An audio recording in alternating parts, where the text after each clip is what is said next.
I had an epiphany during this interview that we're about to play. You did? Yeah. Do share. I thought we were doing an intro. We are doing an intro, but the first thing I wanted to share was that I had an epiphany while we were doing this interview. So, and then I think it was pretty exciting because it was about body orgasms. Body orgasms. All right, Yeah, that's a teaser. We're not going yeah. into detail on that, are we? No, Teaser. no, it's just a teaser. I just didn't understand what they were or how they worked, and now I do. That's cool. Hopefully I had something to do with it. Alexandra, Mm. I've known her for a few years, and Her name is Alexandra Miu. Yep. And I'm pretty glad that she agreed to come on our podcast. Me too, especially since the orgasm epiphany. Oh boy. Alexandra grew up in Romania, semi super conservative type family. Semi or super? Semi super semi. It's like boner. I was gonna say that sounds like a sad penis. Anyway, this is sorry, Alexandra. Worst this intro is not a ever. great intro for you because it was a beautiful conversation. I've known Alexandra for a few years, and I think she's an amazing lady. She grew up in Romania, was intrigued by sex at a young age, but couldn't pursue it because of where she was. She didn't become a willing participant in sex till she became older. But she was also the person her friends used to come to for advice, which is kind of funny. You'll hear all about that later. Yeah, she tells you about that. She got married very young, and she was also abused as a child from her father. I think she talks about that a little bit in the interview as well. Yeah. Anyway, she's basically become a student of sexuality and self-empowerment, and she loves to teach others to reclaim their inner power through sexuality. And she's truly like a world citizen. She's traveling around constantly. You're going to love this interview. Alexandra, welcome. Thank you. Thank you for having me. Really excited to be here. Tell everybody where you are right now. I am in Bali right now. That's not true. Yes. You're in your bedroom. I can see it. That's true. My bedroom is Bali. Oh, okay. That's better. Wow. How are you loving it there? We've never been. No, we want to. You've never been. Oh my gosh. This is my 5th time in Bali. Wow. I definitely, it's a beautiful island, a lot of beautiful people here. I've met a lot of people in the Tantra space, the sexuality space, the personal development, the yoga space. Ecstatic dance has been exploding. Every day you could go to an ecstatic dance party. And it's very lush. It's very, very lush. And you could cross the island in maybe roughly 4 to 5 hours from side to side. So I'm in the city. I'm in Ubud, kind of like the center of the island, but it takes you 1 hour and a half, and you're at the beach driving. Cool. Nice. So it's really, really nice. It's funny you mentioned my bedroom, because before I jumped on the call with you guys, I had some a little bit louder neighbors. And I thought it would make for an interesting conversation. That's funny. Tell us about, you said ecstatic dance. What is that? What does that involve?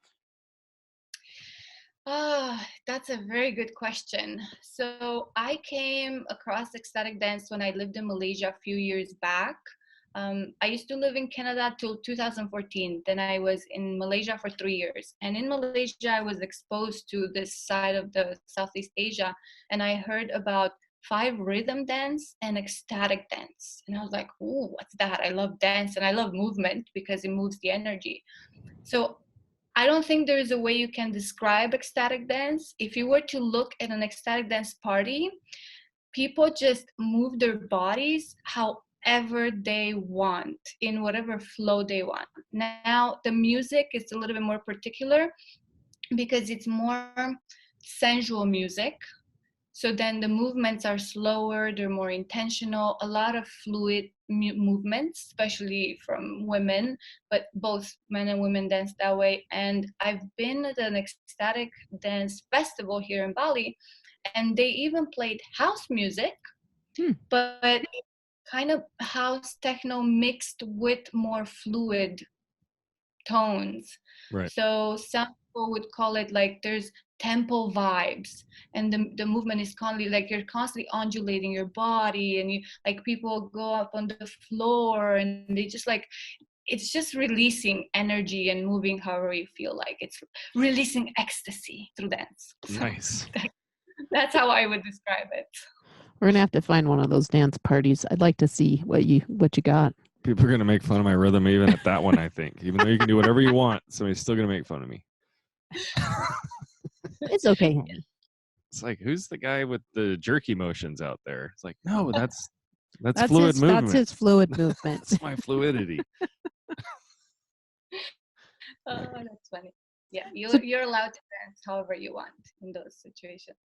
So tell us your expertise, what you're working on now, and your favorite bits about it. Oof. So I'm currently focused, I would say 80-90% of my time on building a business on my side, an online business, into the sexual empowerment world, the relationships and intimacy world. I feel like I'm a jack of all trades because I do online consultancy and I do business consultancy because I've been in it for years and years and years, and I have the skills and I'm good at it. And with my personality, I really love details, and I'm structured and systems and planning. So I get to do Speaking that my love piece. language.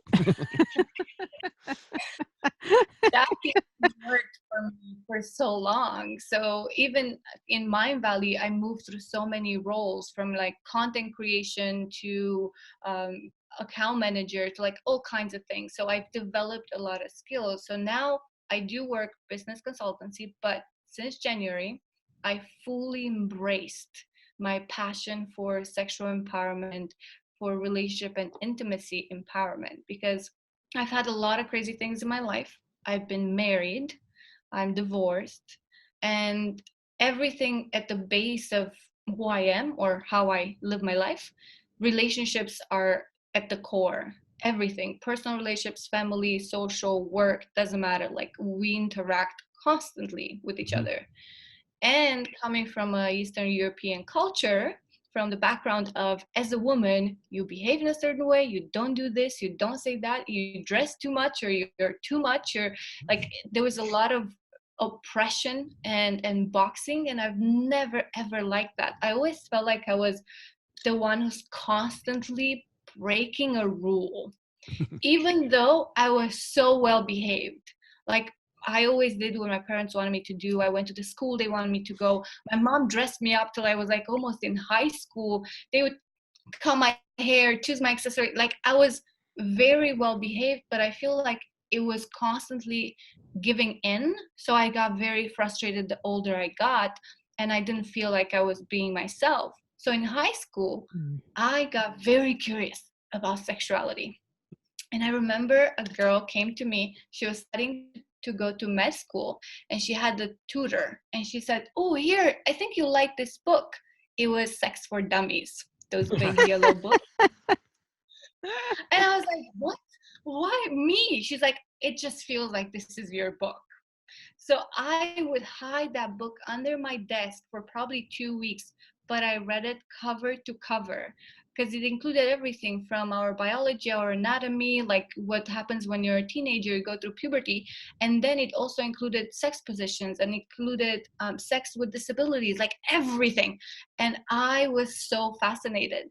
I was 15, but I never felt pulled to explore. I never felt like, oh, I want to test all of this thing out. But I talked about it. So I had colleagues in high school who were actually sexually active, and they would come and ask me questions.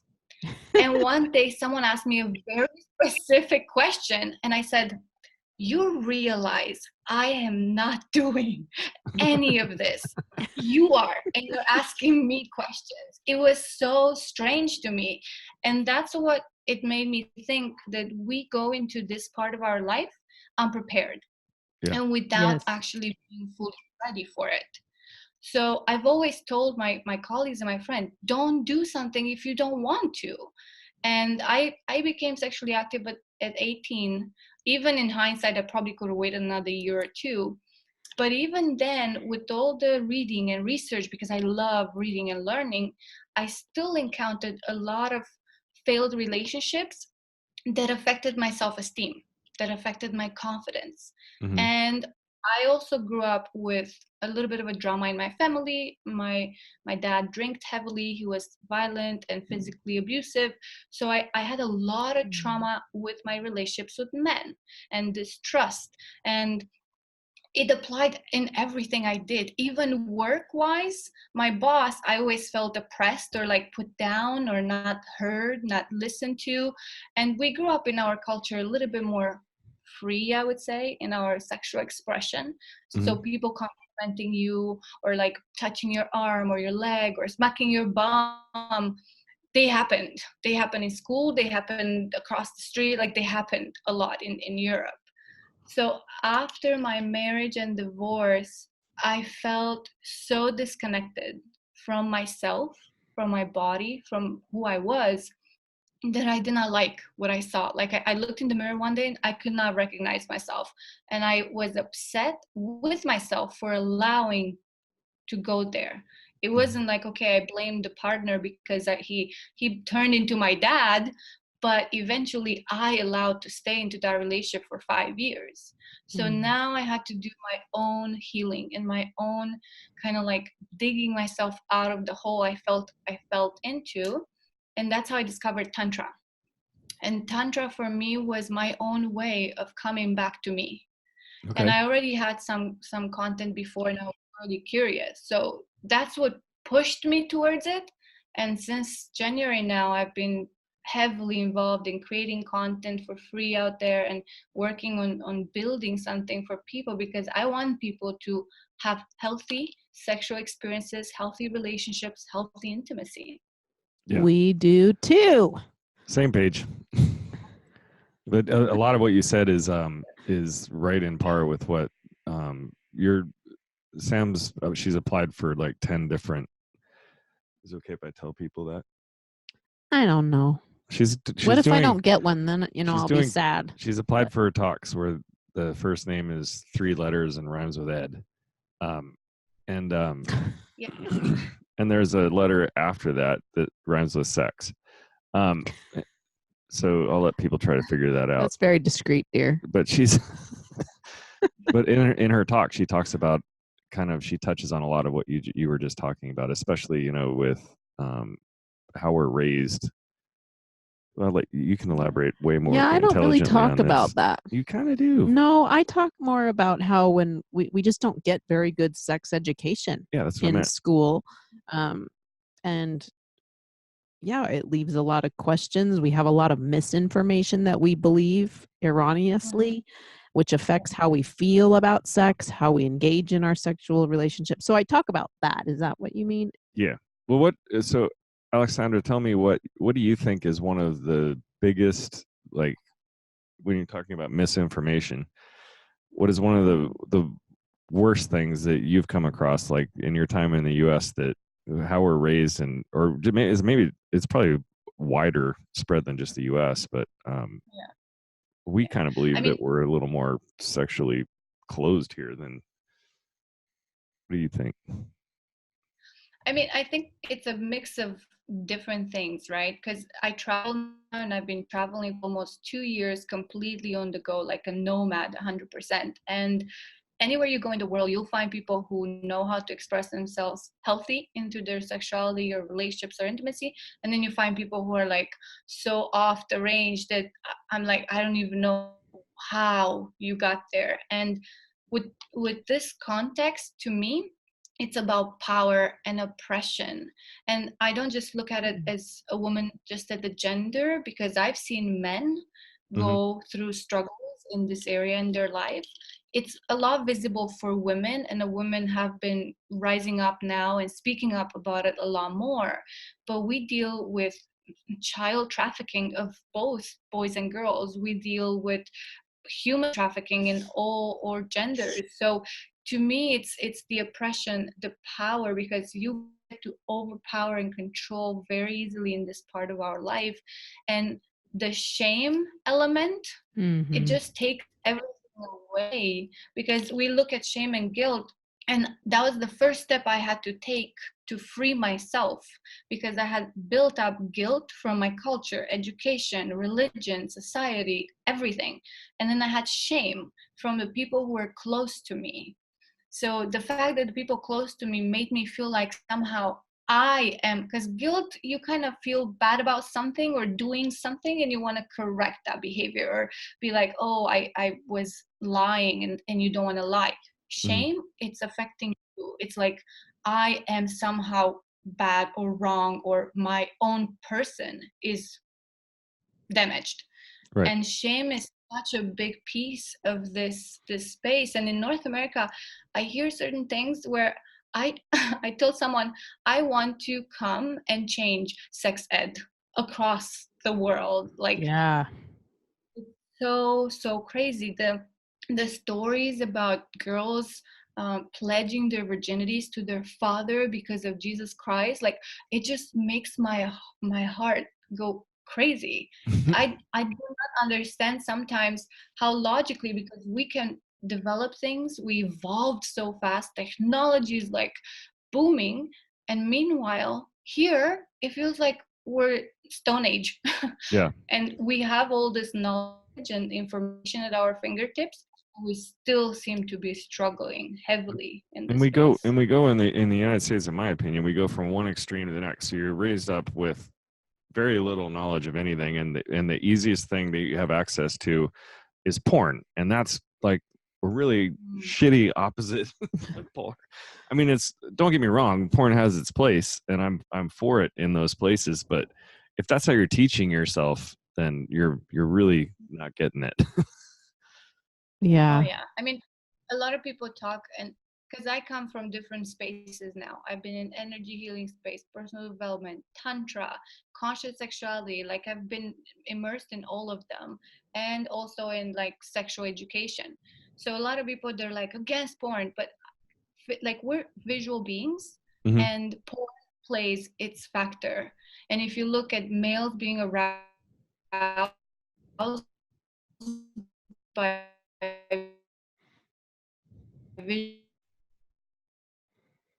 visual or auditorial, like that play for, as you said, and that's what I feel a lot of these days relationships lack. People do not connect. I mean, we deal with heavy communication skills. They're lacking. Can you hear me? Okay. We kind of missed that. Can you repeat? So, So I think we lost. So we turned off our video. I think we lost you when you said. okay. I think you were starting to say something about You said, well, men are very, like, if you think about men being we're visual people, and then you said men, and then we basically kind of everything. lost you. Sorry about that. That's fine. That's fine. No worries. Just to wanna- make sure you So edit this out. I want to try to see if we can get this part on video, though. Go ahead and turn your camera back on, because I think our internet's stabilized a little bit. Okay. This is a good soundbite. Cool. All right, we'll just edit this part So, back in. yeah, I'll redo it. So regarding porn, like I said, I come from different spaces like tantra, conscious sexuality, sex education, and I'm not against porn as long as we don't use it as education or information or building a connection and intimacy with someone, because we know we get to be turned on by visual, auditorial, by touch, and porn plays its factor. Like I was doing a course the other day and it says, oh, males find pleasure and are turned on faster by visuals. Mm-hmm. Women by emotions, by having a storyline, right? So porn plays its role in our sexual experience and our sexual exploration, but it's not playing the role when you have teenagers and they do not talk with their parents about this, they do not have proper education in school, and now they're faced with thinking that's what an interaction or an intimate interaction looks like, and Right. that's not the case. Now we deal with sexual dysfunctions and diseases and pregnancies and all this, not to mention the break that happens, because I feel as as a young woman, I had no one to talk to. Like my parents were not going to talk to me about that. And Right. my colleagues, again, didn't have a lot of knowledge either. So you see all these things flying around and then boys poking fun at you, and you get to give in and lose that part of you where you start doing things you are not all right and okay and prepared for. So that's why for me, even sex ed, like I saw a curriculum for sex ed and I thought, this is incredible. Like you do not talk about, I thought they were talking about anal plugs and lubricants. And I was like, you need to teach kids about consent. You need to teach them about being in their bodies, respecting their bodies, loving their bodies, understanding their bodies, their emotions, their sexual energy, what they're happening, like what's going through their actual mind, heart, pheromones, hormones, all of that, before you start talking about things that I would not even imagine thinking about them at 16, 17. Right. Like kissing and interacting and being intimate and trying to understand your feelings for someone, and starting from a base of sex in the end, or sexual union could be a sacred space. It's meant to actually build more than just physical pleasure. So that's why Mhm. for me, when I look at teaching or working with people, I don't just want to teach Tantra. I don't just want to teach sex positions or how to be a better lover. I want to blend all of that and include language and mindset. Those affect our behavior, affect our beliefs in the area. And that's what I've done with myself. That's how I've, with my experience, with my relationship, I feel now I'm sexually empowered. I make smart choices, healthy choices. My relationships have completely changed outside of bedroom too, because that's what I want. I want to live a full life, not just like look at one aspect of my life. Right. Tell us what your smart and healthy choices in relationships. What is and sex? What does that look like for you? Yeah. I posted the other week, I think I posted a video and I called it the sexually liberated woman. Hmm. I felt very curious about the term, and when you Google it online, it talks about women having sex with everyone and outside their marriage, and I was like, good God, no wonder we sometimes things are taboo or they're like bad. So for me, the healthy and the smart choices is being in full connection with myself, and everything that I choose to do is not only going to give me pleasure, it's going to be beneficial, but it enhances my experience and my life. And it's something I learned from the Tantra world is you have your physical body, but we also have a heart, we have emotions, and we have, like, I believe there's energy, we're made of energy, we have energy flowing through the body. So you have an energetic body. Your mind is so powerful that we know placebo effect took people out of cancer. So I look at these elements and making sure that they're in alignment with each other. Is my mind in a state of, yes, this is what I want to do? Mentally, I'm prepared, I'm ready to go into a union with a partner or choose to do something in my sexual experience. Is my heart in it? Do I feel safe? Do I feel I can trust this person? Are my emotions all right? Is my physical body, yes, in a state of arousal or excitement or attraction? Is my energy there? Am I present? Am I in this communion or union or communication with this person there, not like thinking of other things or feeling weird? Every time there's not a complete yes, then I have to question if it's the right choice, because Awesome. I believe in our intuition telling us is like, you get a feeling or your body doesn't feel quite right, or you have thoughts running through your head, then don't choose to jump into something that you're not clearly ready for. And you're talking mostly or maybe entirely about new partners. Is that right? Because I don't have to have all that to be engaged in sex with Patty. What are you talking about? This is naturally there. Nope, it's not. What do In you fact, mean? I have to get there sometimes. We have to, it takes some effort to get all those things aligned so that we're ready to rock. That's Correct? right. So for I know how to for long hot term, wire it. If you look at your long-term relationship, we from the Tantra community, we still want both partners to be at least in 3 states of yes: mental, energetic, and physical.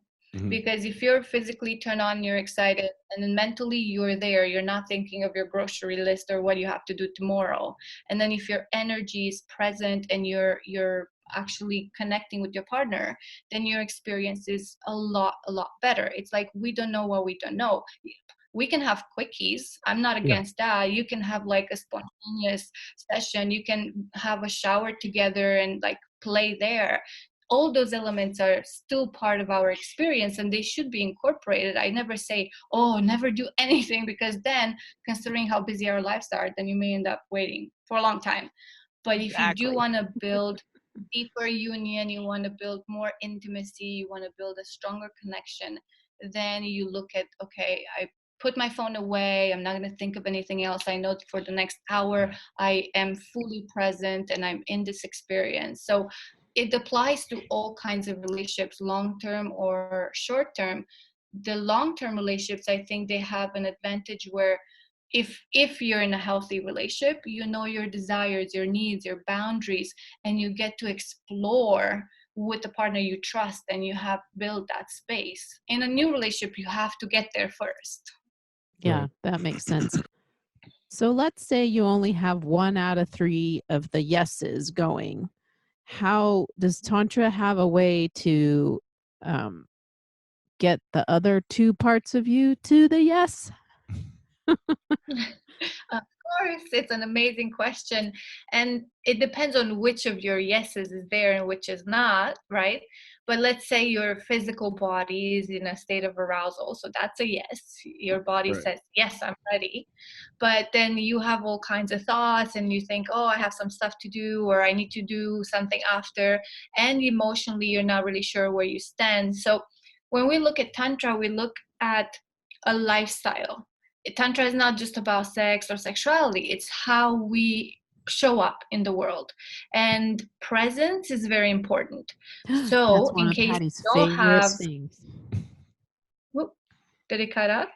Oh, I was just saying that Patty, he tries to make Everything's about presence. Yeah, he tries to make every episode about presence. So he's really giddy right now. Amazing. So let's say your mental and your emotional, they're not with a yes, or you're not in the yes state. Then there's certain exercises you could do, and they don't have to be elaborate, and they don't have to take a long time. For example, to become into presence or to be very present with your partner, you could just start by eye gazing. So you just sit across from each other and you just look at each other for 30 seconds, 1 minute, 5 minutes, for as long as you can do it. Because funny enough, people have a really hard time with this. And this brings you not only to your body or into your energy, into your presence, it also connects you with your partner. It pushes you now towards intimacy, seeing the other person. You don't even have to speak or anything. And we don't connect like that a lot of the times. I've seen exercises where people cry when they spend 1 minute eye gazing. Another element very important in Tantra is the breath. Because everything we do, we circulate breath and we circulate the energy through the body. So if you have lots of thoughts... You say breasts? Because I agree with that. Yeah. And breasts. Oh, breath. Sorry, I misunderstood. Breath work. Whoops. So you can just breathe while you're eye gazing. You can synchronize breath. Or there's an exercise where one breathes in the out breath of the other partner. And it's something that's called a microcosmic orbit, where you circulate energy between the partners. So I breathe in your breath, and then when I breathe out, you breathe in my breath. And now you can even visualize the breath going from the top of the head all the way to the other person, all the way to the body, and connecting through the genitals, and then going through so you're actually circulating both of your energies, the breath. And these 2 exercises will just take the thoughts and anything else out, because you become so much more present in what you do. Unless you don't brush your teeth, then that might cause a problem.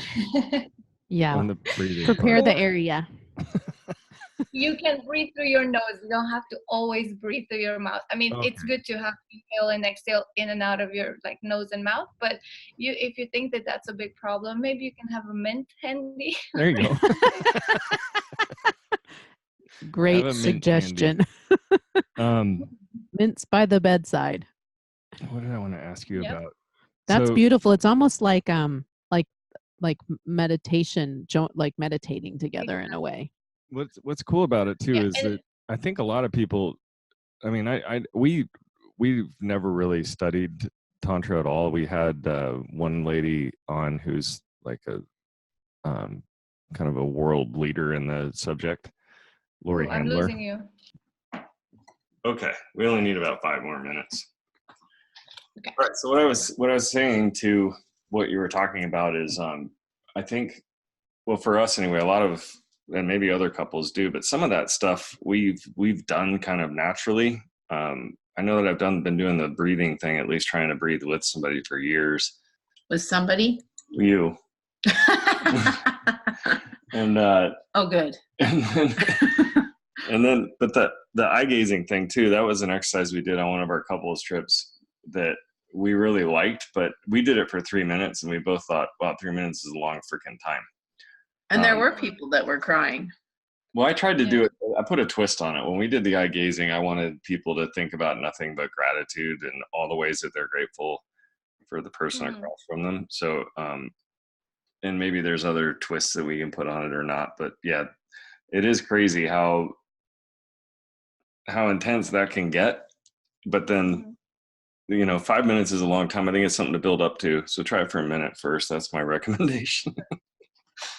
Whatever you're comfortable with, and gradually go from there, right? Because if you think about how our relationships are nowadays, how often do we hug in the morning or at night? How often do we kiss hello and goodbye, or just for no reason? And how often do we just look at each other and compliment each other? There's small little things that you may think like, oh, it's not a big deal, but they make such a big impact in the relationship and in the intimacy. So for sure, 30 seconds and then a minute and then a minute and a half, like whatever is comfortable, because nowadays I feel like we're very disconnected, even though ironically we're connected to every technology possible, but human to human, we're disconnected. So eye gazing shows up as building that connection. I see you. Yeah. It's like I see you.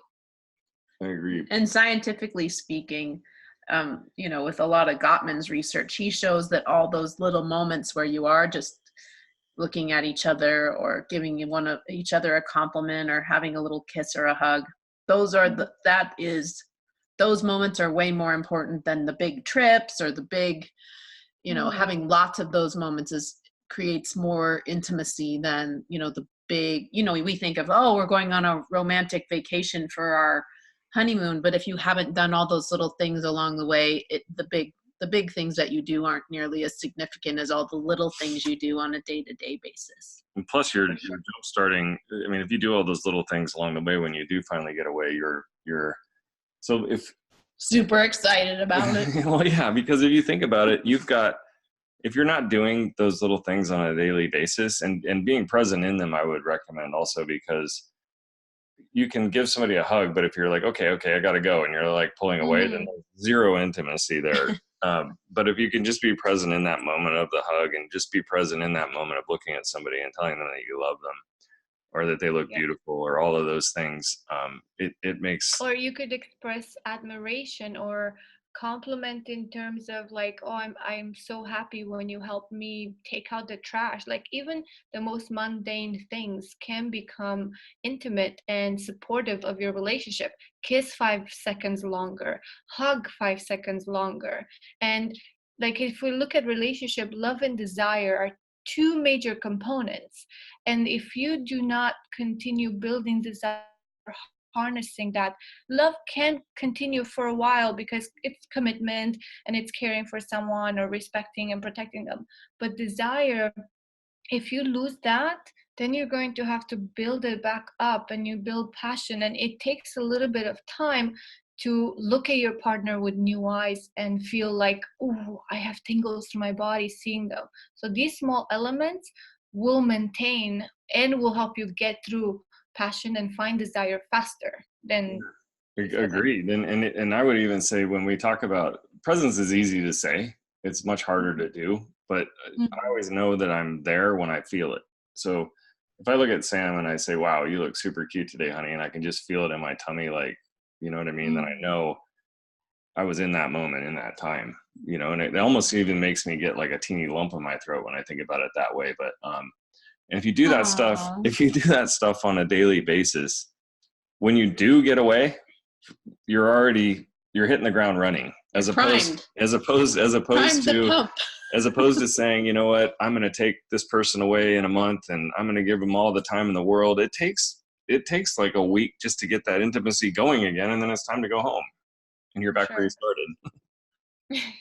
Yeah, so consistency, I would say, doing these tiny little things that we may think they're not a big deal, but doing them consistently, even eye gazing before going to bed, or when you wake up in the morning, just spend the 30 seconds and look at each other and smile. Like, to me, I mean, maybe because I'm a little bit more of a romantic, but I think these small little elements just change the dynamic of the relationship. And I've seen it in, like, we get busy with work, kids, family, friends, social environment, anything and everything. We're attached to our phones. So how often do we truly just spend time with each other, holding hands, looking at each other, or smiling, or complimenting of the tiny little thing, like, oh, I love how you organized the closet today. I don't know, like, anything can become beautiful. Yeah, sure. I agree. And the only issue we have with the eye gazing thing is that Sam and I have a different definition of eyes. She always tells me I'm doing it wrong. Well, that's because you're staring at my boobs and not my eyes, dear. What? Oh, Isn't that the same thing? Not really. I feel like it's not the same thing. If you wanna know if you do it right, you could put your heart, like your hand on the heart, like each other's, like his hand on her heart and the other way around, and then you look at the left or right eye, and then you have your third eye, which is like your forehead and the center of energy connected. Like, there's various elements, and we could talk about this so much more in depth, because everything not just like supports your intimacy, but there's a meaning behind it, a connection of energy, connection with spirit, or however you want to call it. So it's a lot deeper than just like looking at someone, right? Yeah, I think I love that. I agree. I love it too. And I honestly believe that anybody listening to this that's ever been in any relationship knows, they may not know how or how they got there, but they've felt that energy flowing with another person before. And it's, so a lot of what you do is about learning how to harness, kindle, and grow that energy between two people, right? Exactly, because you hear, I mean, especially nowadays, we incorporated yoga, we incorporated meditation in our lifestyle. So a lot of these things have been a little bit adjusted to the Western world or to your own lifestyle, but the sexual energy, everyone feels it. We come into this world with that energy. It's impossible not to feel aroused or not to feel desire. So that energy never goes away. It may be dormant, or it may be hidden behind pain, but it's always there. So when you harness that, you don't just harness and become a better lover, you also become more creative, because it's the most creative energy. It births life. And then you can apply it to your work, to your projects, to, I don't know, writing a book. That energy is the most powerful energy and the most healing energy if we know how to harness it, move it through the body, unlock all the centers in the body, because there's 7 chakras or energy centers in the body that you get to unlock. So through the work that I do, and through sexual empowerment, or through Tantra, or building intimacy, you activate all these points within yourself, and you activate your energy, which is your life force. You become more energetic, you become more alive, you become more present. You start manifesting or attracting situations and people in your life just because of that energy.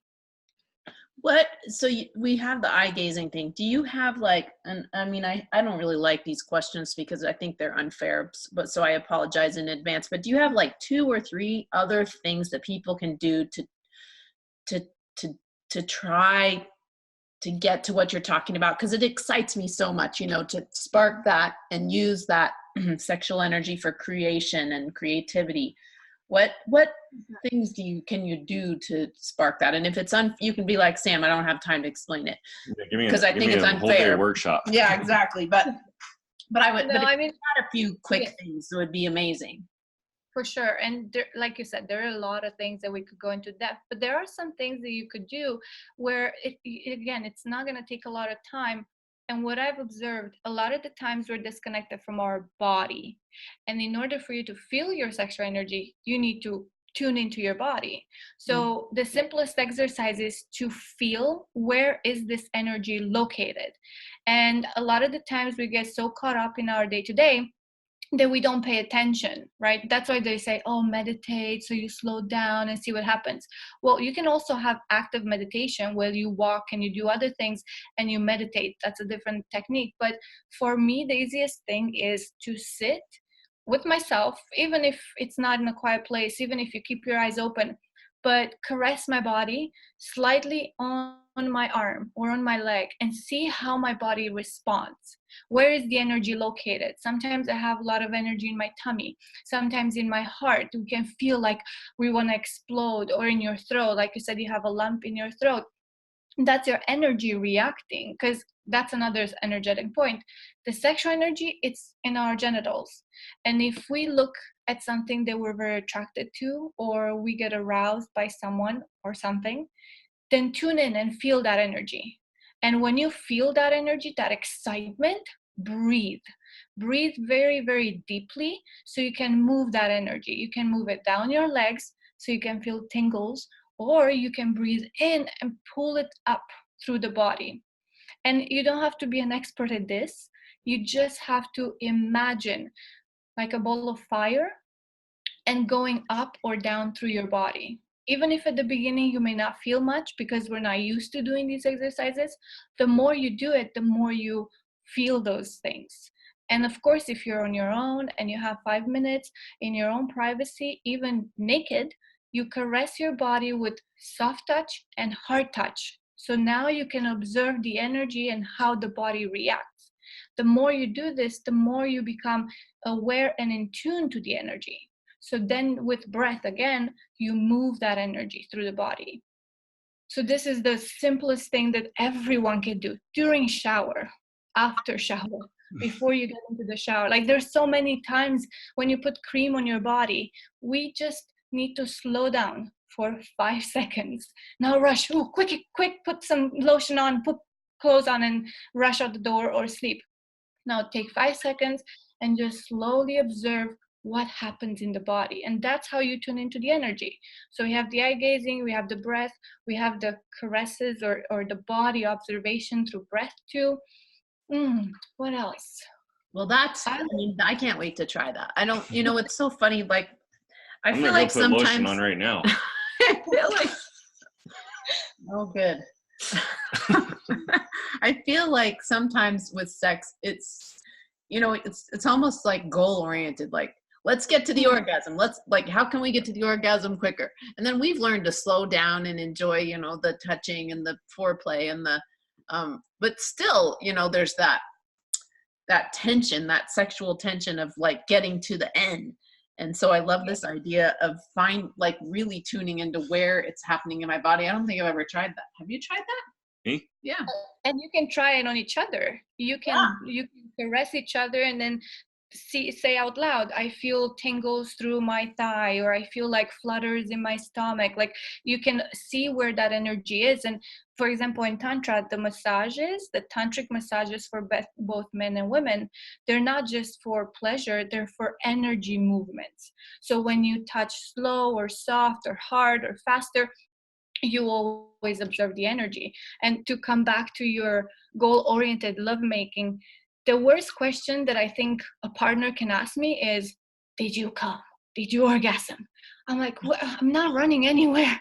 I mean, I'm enjoying myself. I'm enjoying you. I'm enjoying our experience. And from the time I became sexually active, I always disliked that question, because it felt like if I would say no, one, somehow I'm not doing something good. 2, he may feel like he's not doing something good. And now we're both losing. Yeah. To me, it's not about the finish. It's about the moment. It's about the present. It's about enjoying each other. And another thing that I learned in Tantra is to redefine what orgasm is, because it's not just ejaculation or release or at the end of your lovemaking. You have multiple orgasms. You can have full body orgasms if you redefine how an orgasm can be felt, because tingles, vibrations of the body, flutters, all those things are orgasmic responses of your body. Whoa.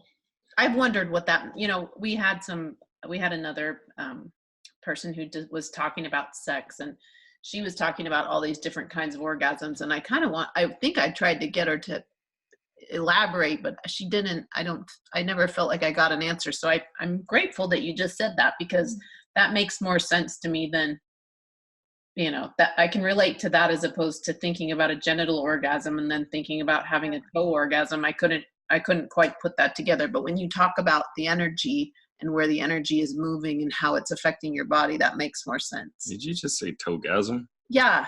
What was the weirdest one I could think of? You are an orgasmic being. That's the beauty of us humans. Just you sit and you watch a sunset, and then you caress your partner down the back and they get shivers down their spine. That's an orgasmic response. We don't have to have explosive ejaculatory orgasms to actually feel orgasmic. So to me, this is what Tantra has taught me. And it's not like I teach Tantra or I live Tantra every single day, because Tantra has many practices. It's a 5,000-year-old practice with a lot of meditation and yoga and a lot of other elements in it. I implement things that support my lifestyle and that I can do by myself or with a partner. Hence, if you look at self-pleasure, in Tantra is a self-love and self-care practice where you just love your body. Again, you don't do self-pleasure with a goal. You just love your body. You observe your body. You massage if you have pain. You caress parts of you that you may not always appreciate. So these, to me, just brought me back to be more confident, to be more in tune with myself, and to accept and love my body and not compare and say, oh, I need to change things about me or hide or pretend. This is the beauty of it.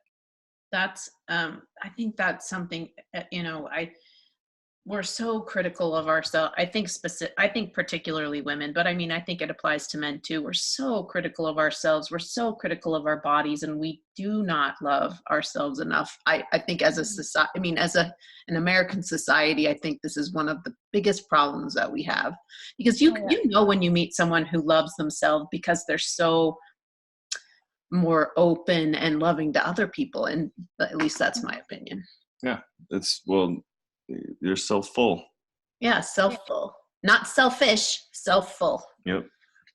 Yeah. Well, even with selfish, selfish, you can reframe that and describe it as being able to take care of yourself in the presence of other. Because let's take women, we are taught to nurture, to give, to put others before us. And in my culture, I heard that all the time. The mother takes care of the children, the husband, the family, and then there's no more time in the day for her. So looking at the selfish aspect, you want to take care of yourself in the presence of another. You want to love yourself even with a partner. And you do want to say, I need an hour for myself. Could you help me take care of the kids while I just spend some time on my own? And that practice, again, brings us back to ourselves, loving ourselves, and being able to give more. Because when your cup is empty, how can you give if you don't have enough for yourself? Amen. That's a great place to stop it, too, because, we've had 4 tries to get this thing finished. If you're listening, you don't know that we've been 2 days trying to get this podcast done. We've done video, no video. She's in Bali. She's not having internet problems. We are here in Tennessee. Yep. So, Alexandra, we love you so much for being patient with us in this whole process. Thanks for getting on multiple days and waiting for us to get back on as it dropped. And Yeah, thanks for being so present that you didn't feel like you needed to run off while you waited 10 more minutes on the call by yourself while we figured out our internet shit. So yeah, I really appreciate it. It's my pleasure. I'm really happy to be here with you guys. I mean, met in person and I've seen you, and I think you guys are doing amazing. Super excited. So. Yeah. So how can people find you, Alexandra? And are you ever coming back to the States or Canada? Yes, I love coming back, and it's always a great place for me to come back. I may even get a place in Canada at one point, but the easiest way to find me, it's on my website, alexandramiu.com. I have my Facebook there, my Instagram. Contact me, like anywhere and everywhere you can reach me. You can always reach out, and I'll be in Long Beach with you guys at the One Life conference. So sure, you can find me all over the world, and I can even come to you sometimes if that's needed. So Awesome. That's great. Alexandra, do you know off the top of your head what the dates of the One Life conference is? Yes, it's October 11th. It's kind of like a meet and greet, a little concert happening before, and the conference is on the 12th and the 13th. And then on the 14th morning time, there are some additional workshops if people want to attend. Those are outside of the conference. So 12th, 13th conference, but then the day before, after, there are a few more extra things. Depends on the ticket they have, if they have VIP status or so on. Got it. So if you are listening and you're interested, Paddy and I have been very involved with the One Life. It's an organization called One Life Fully Lived, and Alexandra is also very involved with that organization, as well as Brandy and Lance Salzar, who were on a previous podcast. And all of us will be there at the One Life conference. If you're interested in coming and meeting us and saying hello, we'll be there. Yep. So you can look it up on the web at One Life Fully Lived with the number 1. Yeah, onelifefullylived.org. The one is the number 1, lifefullylived.org. It's all one word because it's in web address. That's thank you, baby. Yeah, so go check it out and see if you want to come join us. Yeah, it would be great. We'll see you in a couple months. Awesome. All right, Alexandra, thank you. Have a great sleep because I know it's late there.